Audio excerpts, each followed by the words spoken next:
వంగవీటి మోహన్ రంగా 37వ వర్ధంతి సందర్భంగా కాపు సంక్షేమ సేన ఆధ్వర్యంలో పార్టీలకు అతీతంగా కులాలకు అతీతంగా నాయకులు నివాళులర్పించారు.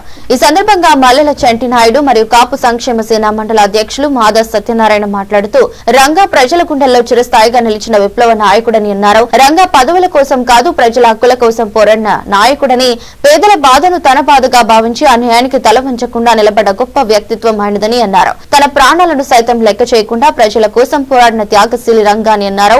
ఆయన జీవితం మనకు నేర్పింది ఒక్కటే అని, న్యాయానికి ఎదురు నిలవాలి, ప్రజల పక్షాన ధైర్యంగా పోరాడాలి. రంగా త్యాగం యువతకు స్ఫూర్తిగా నిలవాలన్నారు.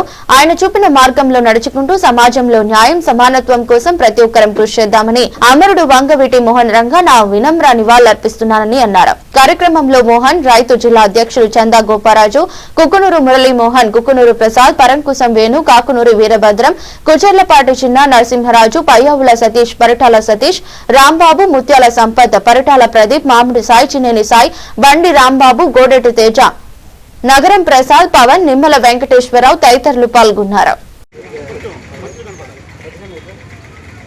జోహార్ వంగవీటి మోహన రంగా, జోహార్ వంగవీటి మోహన రంగా, జోహార్ వంగవీటి మోహన రంగా. మరి ఈరోజు బడుగు బలహీన వర్గాల ఆశాజ్యోతి మరి వంగవీటి మోహన్ రంగా గారి 37వ వర్ధంతి సందర్భంగా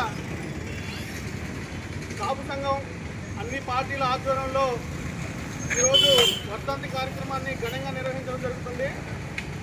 మోహన రంగా గారు ఒక కాపులకు మాత్రమే దైవం కాదు, అందరికీ ఆయన స్ఫూర్తిదాయకం. మరి వంగవీటి మోహన రంగా గారు స్ఫూర్తి యువతకు చాలా ఆదర్శం. ఎందుకంటే ఆయన యువత కోసం చాలా పోరాటాలు చేశారు.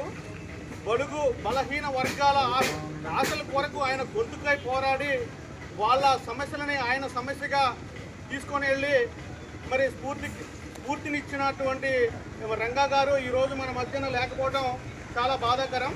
మరి ఆయన ఆశయాలను ఈ విధంగా కొనసాగించుకుంటూ ముందుకు తీసుకెళ్లాలని మరి ఆశిస్తూ జోహార్ వంగవీటి మోహన రంగా, జోహార్.